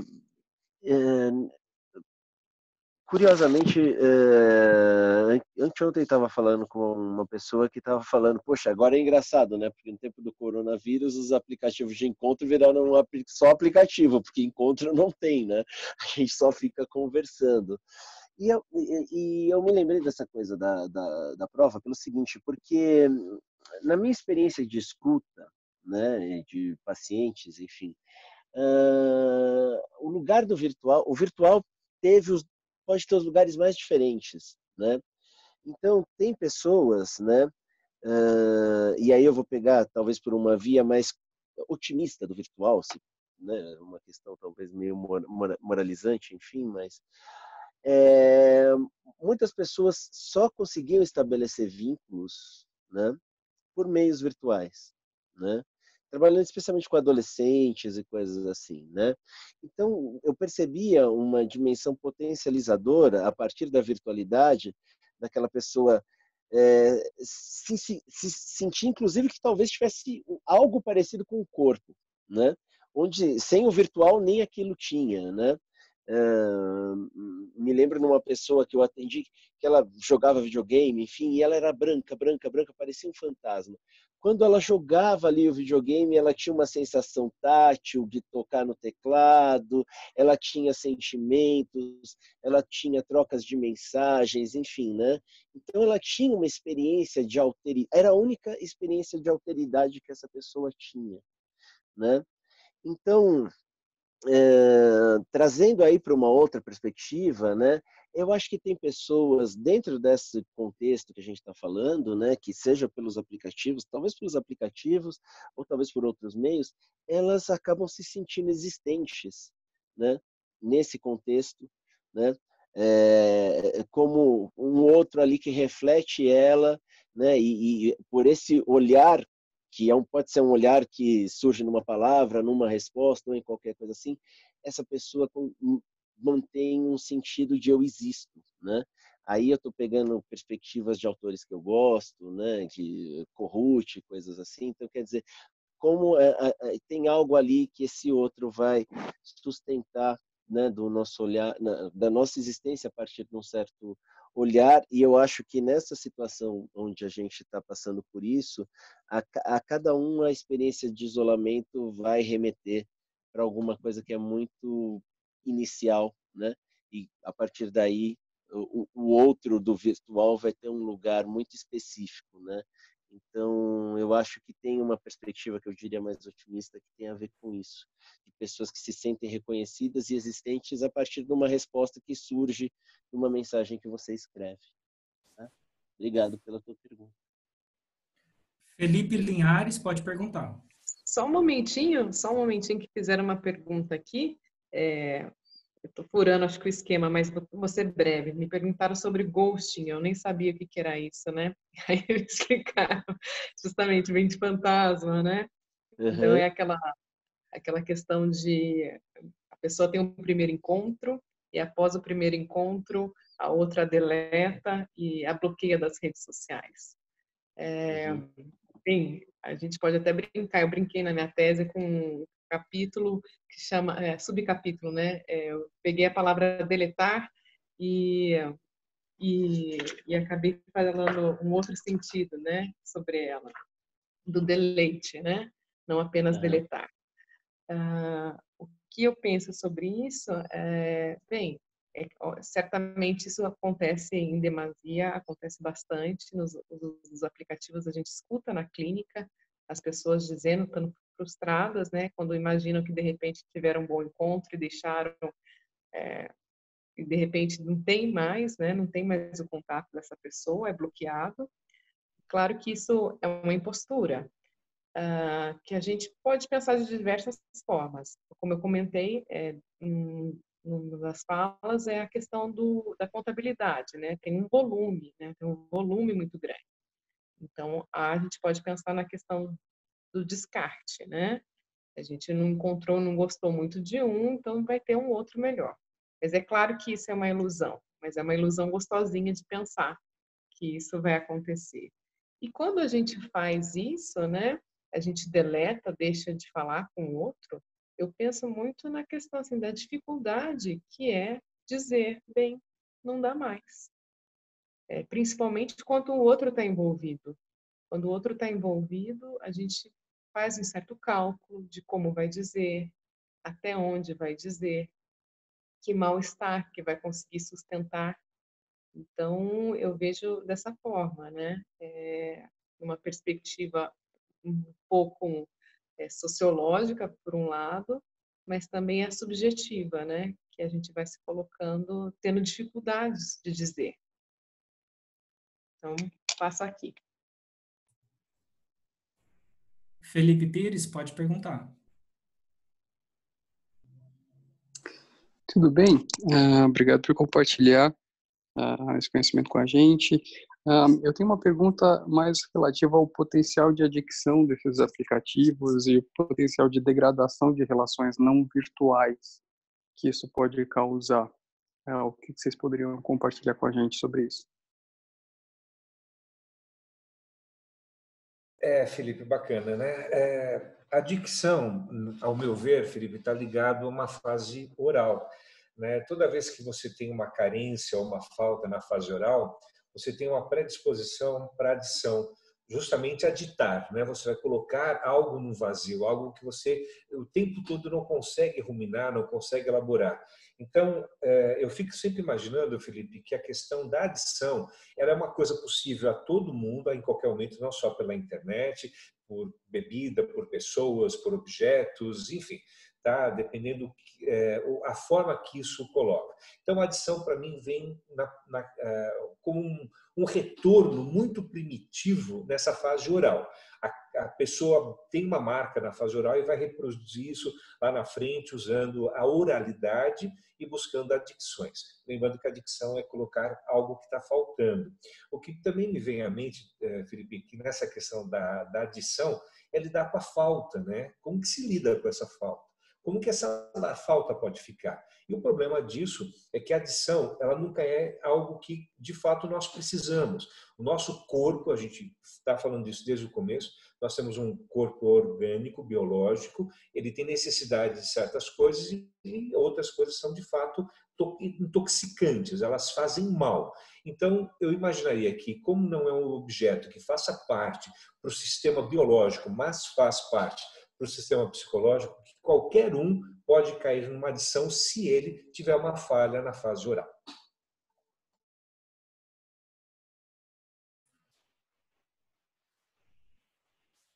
Uma boa pergunta, Felipe. Quando você fala em adicção, eu fico pensando então no uso exacerbado, né, de tempo que a pessoa fica frente aos aplicativos. A Lia Pichluck, que é uma psicanalista ali do SEDES, ela pesquisa internet há muito tempo, né? E eu fui numa apresentação dela e eu me recordo que ela dizia de uma paciente que tinha uma gravidade, uma preocupação que era uma frequência, acredito que de 3 vezes por semana. Então, ela acompanhou por muito tempo essa paciente, que ela se restringia aos contatos presenciais. E ela conheceu um homem pela internet e estabeleceu um contato com ele apenas virtual. E esse contato foi muito prolongado. E o que ela podia dizer é que ela via os efeitos na subjetividade dessa paciente dela, os efeitos subjetivos, né? Porque ela não queria se mostrar, ela não queria conhecer presencialmente, mas ela tinha ganhos com isso. Então, como eu estava dizendo, o erotismo vai muito além da sexualidade. Então, havia alguns momentos de relato de mostrar uma foto, mas a foto que ela mostrava, a foto do pé, né? A gente pode pensar que isso é um fetiche e tal, mas ela ia muito devagar. Então, assim, ela ficava horas e horas no aplicativo. À primeira vista, acho que a gente pode imaginar que é um uso danoso, mas no caso da singularidade dessa paciente, foi algo definitivamente muito melhor do que o senso comum pode imaginar.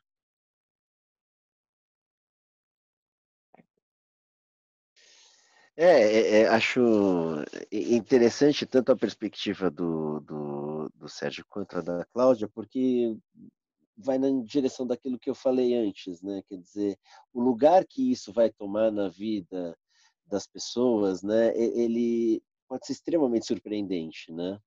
Então, seja numa condição que empobrece a nossa possibilidade na nossa saúde psíquica, e aí eu tomo como critério disso nosso potencial criativo, né?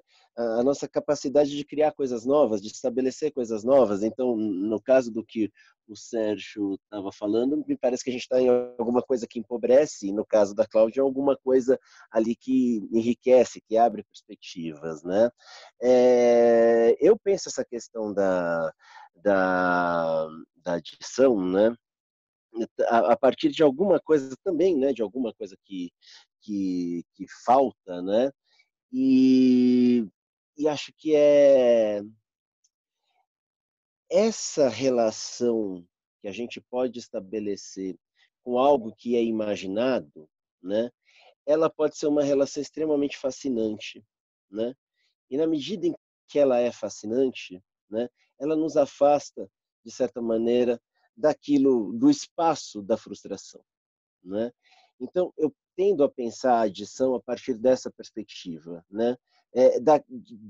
Na medida em que alguma coisa não se constitui ali no nosso eu de uma maneira razoável e que nos permite ter uma certa relação com a falta, né? Com aquilo que está ausente, né?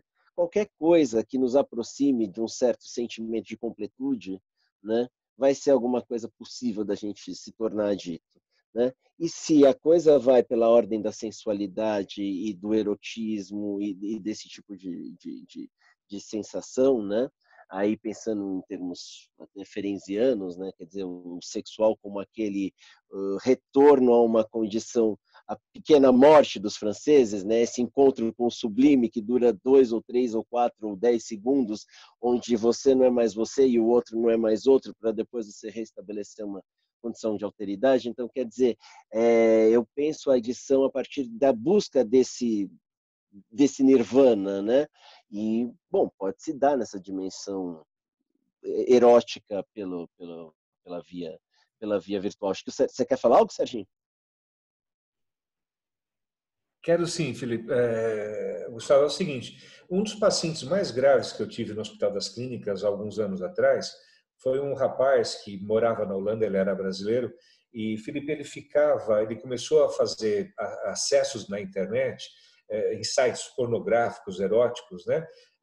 Assim, pequenos, uma vez por dia, uma vez ou outra e tal, e aquilo foi aumentando de valor, porque aquilo começou a dar uma gratificação muito, muito intensa para ele, que ele chegou a entrar em colapso, porque ele ficou mais de 36 horas conectados um certo dia, e os vizinhos não aguentavam mais o barulho, né, da internet e aquelas horas todas, e quando chamaram o resgate, enfim, lá em Amsterdã, ele estava literalmente totalmente desmaiado, tinha ejaculado para todos os lados do computador, vomitado, urinado, feito fezes, enfim, estava um quadro tétrico. E esse garoto foi um dos pacientes mais difíceis para lidar, porque além da gratificação da adição, ele se tornou compulsivo a partir disso. Então, o que a gente começou a trabalhar, que a adição ou era proveniente de uma compulsão, ou um foi complementando o outro na jornada, né? Como o Gustavo falou, a internet fez a gente fez a internet, e parece que esse processo vai continuando. Então, há uma possibilidade que todos nós, que somos humanos, pode ter problema, e que a gente tem que sempre... daí porque a análise, né? Fundamental a análise e discutir isso, porque essas questões podem ser trabalhadas. Esse paciente ficou calmamente resolvido, mas precisou, dali para frente, usar algumas medicações. Valeu, Felipe. Valeu, Gustavo. Próxima pergunta, Rubens Linhares.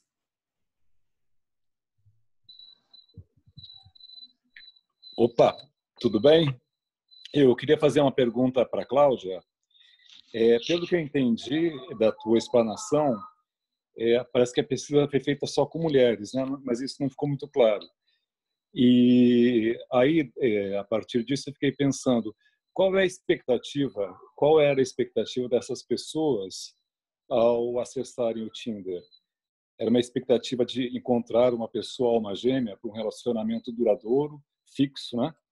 Monogâmico, casamento, ou era a intenção de conhecer alguém para ter sexo casual? Eu não sei se chegou a entrar nesse mérito, mas eu acho que isso altera bem, né? Porque às vezes eu já ouvi experiências de pessoas que eu conheço de que as mulheres tendem a querer um relacionamento via Tinder e acabam encontrando homens que só querem sexo, e isso é muito frustrante para essas mulheres, né? Porque são expectativas diferentes. Eu queria saber se na tua pesquisa tu chegou a entrar nesse ponto. super legal a pergunta, Rubens. Esse ponto eu não abordei aqui com vocês, mas na tese sim. Qual a expectativa delas? Né? Realmente é se relacionar, ter um companheiro.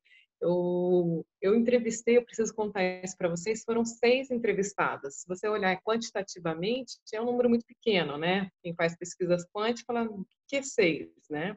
Mas eu estava muito mais preocupada com o que elas tinham a me dizer do funcionamento, já que é um assunto novo nas fileiras acadêmicas, né? Os números não costumam me seduzir muito. Mas pensando nessa questão, então, assim, das 6 mulheres que eu entrevistei, elas, assim, 5 delas tinha claramente uma busca de um relacionamento, uma busca de um namorado, né? Um encontro realmente com alguém para fazer um laço.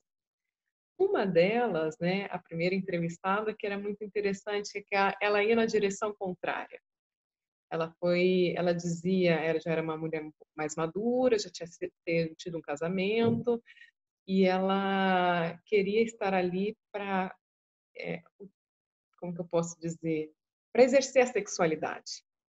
Então, ela queria se colocar ali muito disponível, e ela era muito divertida, inclusive, porque ela mudava toda a lógica. Ela dizia que quanto mais ela baixava a idade, porque você pode escolher a idade, mais ela tinha sucesso. Então, ela dizia que ela se tornou a Xuxa dos baixinhos, né?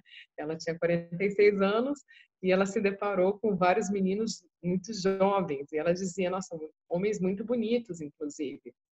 Ela ficou surpresa com isso.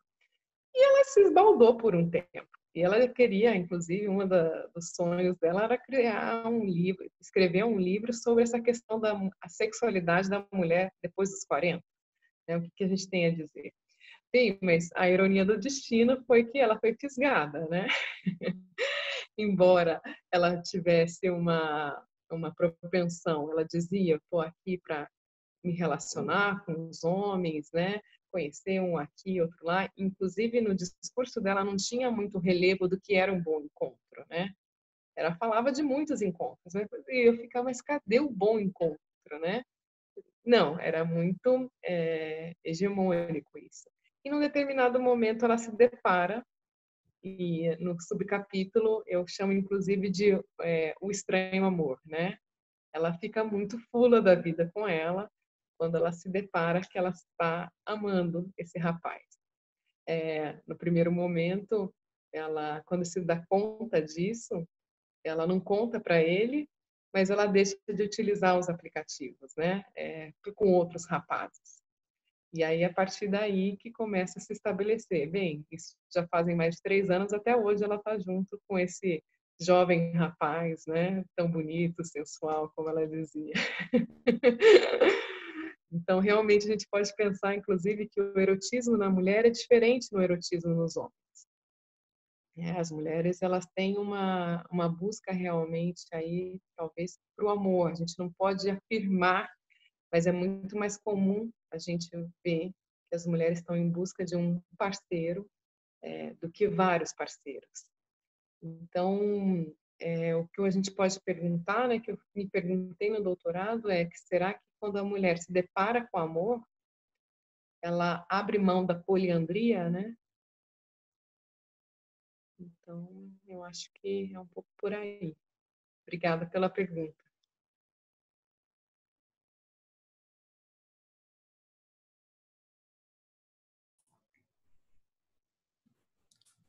Podemos ir para a próxima pergunta? Maísa?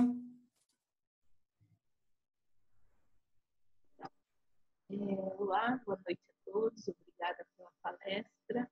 Eu até tinha tirado a minha mãozinha, vocês estão me ouvindo?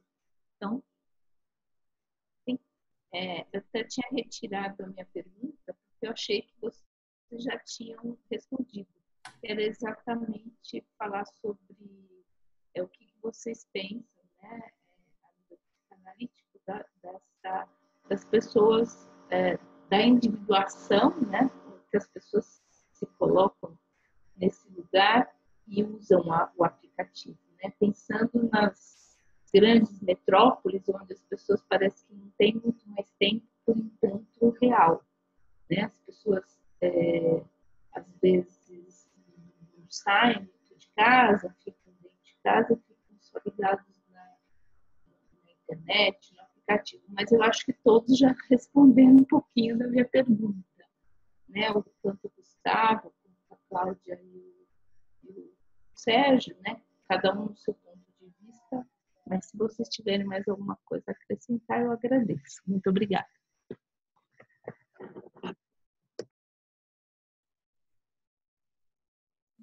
Alguém pode reproduzir? Falhou muito aqui escutar a sua pergunta, Maísa. Então, algum dos colegas, se puderem me reproduzir.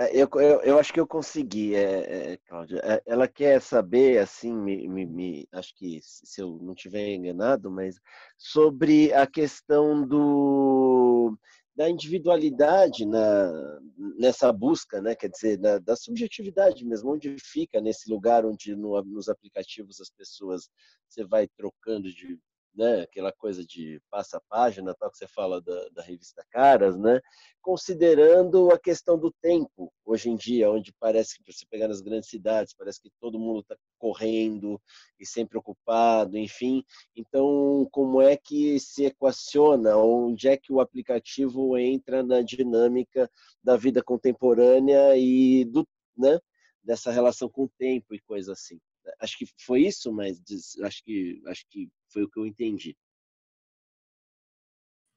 Tá, ok, então foi isso. Eu vou dizer só uma coisinha que eu acho muito interessante, né? Sobre essa questão do tempo que a Maísa falou. Eu acho que tem uma coisa que é muito, muito divertida. Divertido a gente pensar, não sei o trágico disso, enfim, né? Que uma coisa que eu percebi, né, com o passar do tempo, né? Quando eu era mais jovem, né, o que a gente tinha para se comunicar de maneira mais imediata era o telefone, né?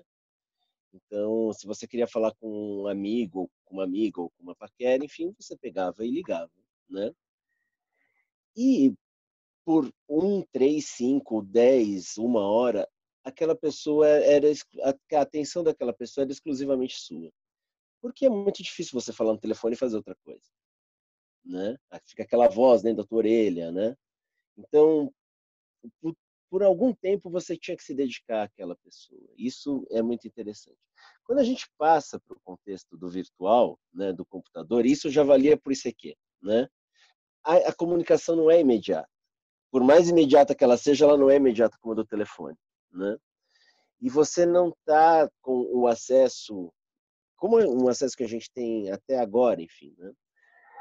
Então a pessoa ela já começa a fazer parte de um ambiente onde você está lendo jornal, vendo TV, assistindo o jogo da Copa, fazendo qualquer outra coisa e com uma outra pessoa, né?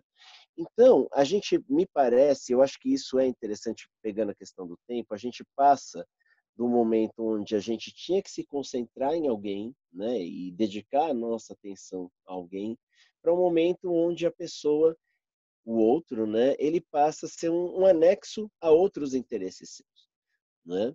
E aí vão surgindo esses aplicativos onde, né, já não sei que isso já era possível, né? Quer dizer, você fala com 500 pessoas ao mesmo tempo, né? Isso no telefone até tem, né, esses serviços de telefone que várias pessoas conversam, mas em termos de teoria da comunicação é um canal cheio de ruído, né? A comunicação não é boa, né? Dentro desse modelo que vem desde o ICQ e o WhatsApp não é tão diferente, né? Quer dizer, você vai falando com várias pessoas ao mesmo tempo. Então, a dimensão de dedicação ao outro, me parece que isso vai criando e a gente vai reinternalizando uma certa forma de experimentar a subjetividade, ao ponto de que hoje em dia a gente, para ligar para alguém, tem que escrever para perguntar se a pessoa pode falar, né? Você ligar e esperar que essa pessoa tenha 1 minuto ou 2 para falar contigo, né? É uma intromissão. Olha que interessante a subversão num período de tempo que dentro da história é ridículo, né? Nós estamos falando aí de 10 anos, né? 20 anos, né? Do telefone fixo, né? Enfim, para essas coisas. Então, como isso me chama muita atenção, né?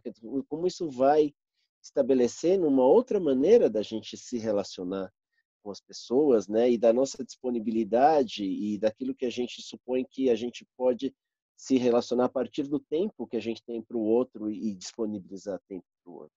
Era o que eu tinha para falar mais da tua pergunta. Obrigado. Eu passo para os colegas aí. Próxima pergunta, Terezinha.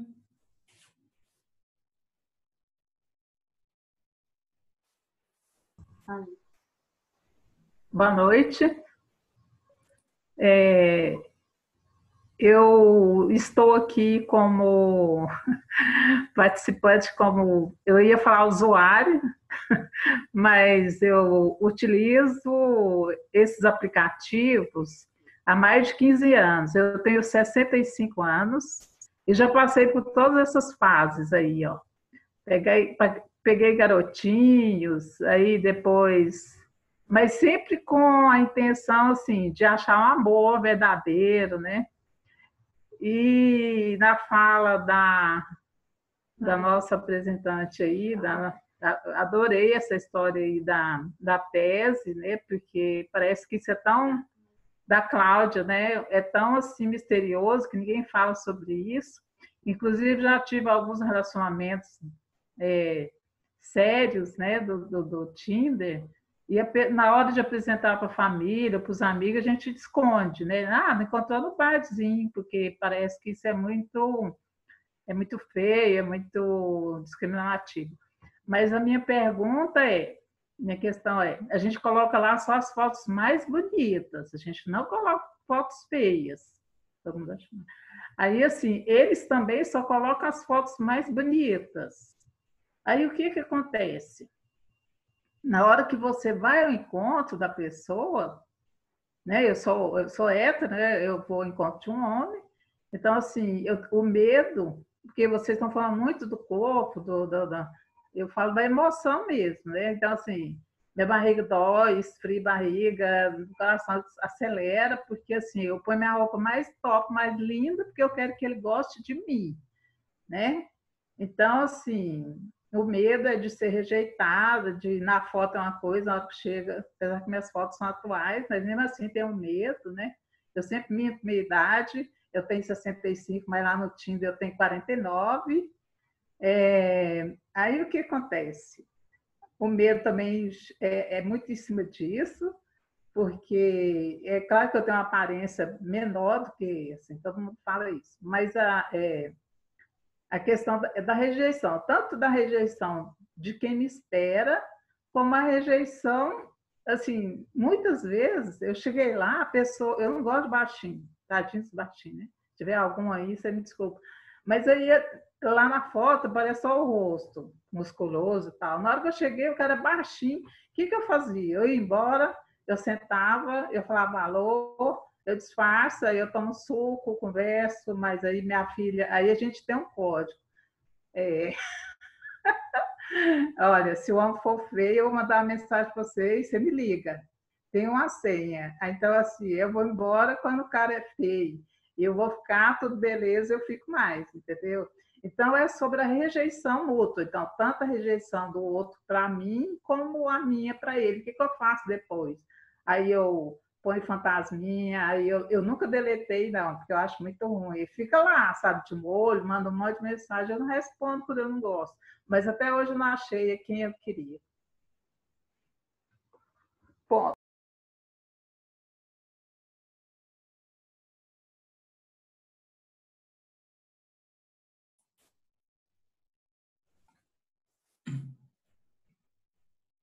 Ah, garotão, hein?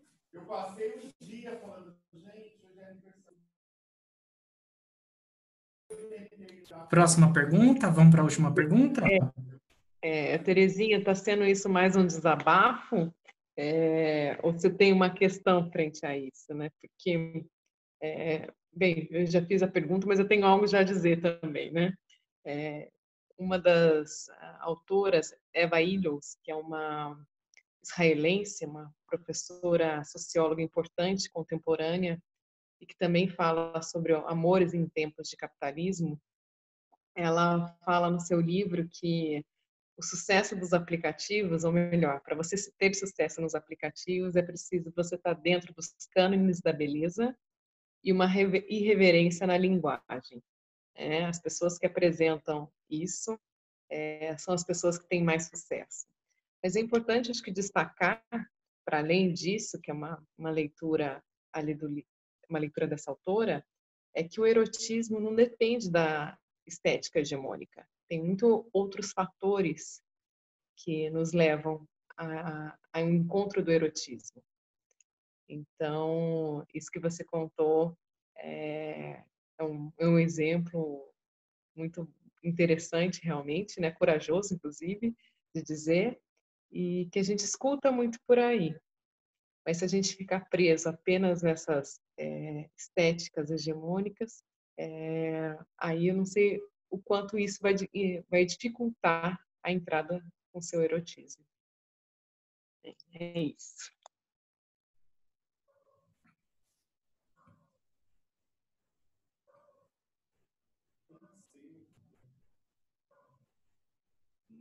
Vamos para a última pergunta, Malu Godoy.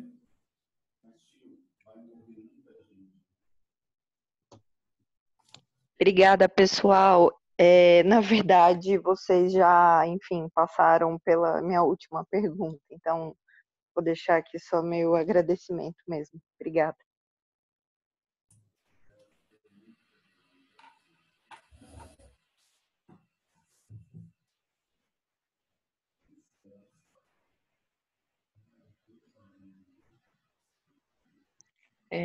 Gente, eu sei que o tempo está acabando, mas eu acho que, de repente, poderia ser interessante, tanto os debatedores e eu, deixarmos, de repente, os e-mails, caso vocês queiram continuar essa conversa para depois, né? Já estou tomando a liberdade de deixar o meu aqui, caso vocês queiram falar comigo. É claudiamazur@hotmail.com. Acho que dá para escrever no bate-papo, Cláudia, talvez fique mais fácil.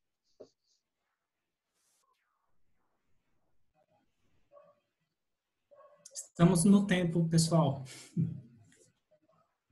Legal, vamos colocar só os e-mails aqui, então?